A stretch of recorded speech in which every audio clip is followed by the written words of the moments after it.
অন্যদিকে টিকিট না পেয়ে বিদ্রোহী তিনবারের তৃণমূল বিধায়ক, কোন অপরাধে টিকিট দেয়া হলো না বলুক দল। টিকিট না পেয়ে বিক্ষুব্ধ আমডাঙ্গা রফিকুর রহমান। আমডাঙ্গা কাকিনাড়া রোড অবরোধ করে তার অনুগামীরা বিক্ষোভ দেখালেন।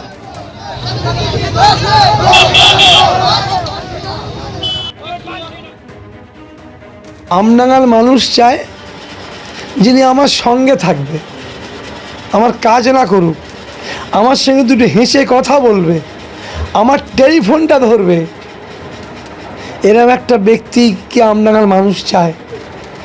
আমি আমডাঙ্গার বিধানসভার ভোটারদের কাছে একটা পরীক্ষিত ব্যক্তি, এটা আমি চ্যালেঞ্জ দিয়ে বলতে পারি। 15 বছর ধরে এলাকা চষেছেন, পরীক্ষিত ব্যক্তি। পায়ে হেঁটে কোনো মানুষের সঙ্গে আমি দুর্ব্যবহার করেছি আমার মনে পড়ে না।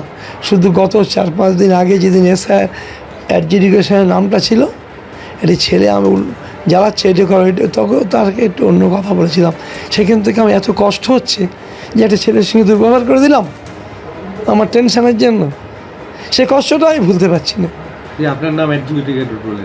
হ্যাঁ, না, তখন আমি মানসিকতা খারাপ। আরে সে দাদা এটি করে দিন, এটি করে দিন, এটি করে দিন, হসপিটালে যাবো।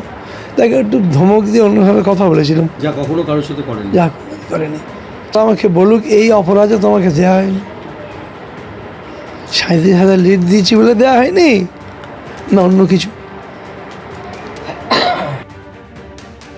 যেরকম শুরুতে আপনাদের বলছিলাম যে দিকে দিকে প্রার্থী তালিকা নিয়ে ক্ষোভের বহিঃপ্রকাশ তৃণমূল কর্মী সমর্থকদের মধ্যে।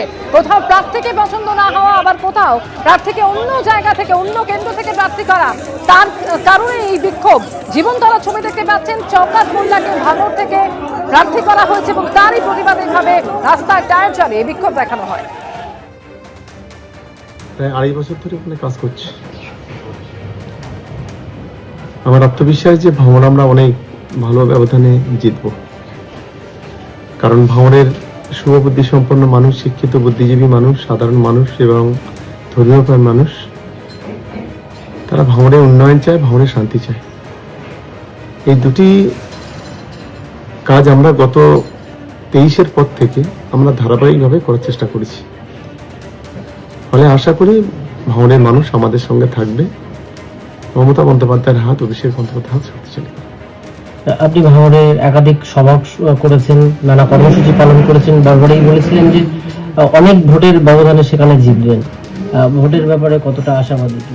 দেখুন, আমার খুবই আত্মবিশ্বাস এবং আমি ধন্যবাদ জানাবো আমার দলনেত্রী মমতা বন্দ্যোপাধ্যায় এবং আমার নেতা অভিষেক বন্দ্যোপাধ্যায়কে, যে চ্যালেঞ্জটা আমি নিয়েছিলাম সেই চ্যালেঞ্জটা গ্রহণ করার সুযোগটা অন্তত আমরা করে দিয়েছে। এবিপি আনন্দ, এগিয়ে থাকে, এগিয়ে রাখে।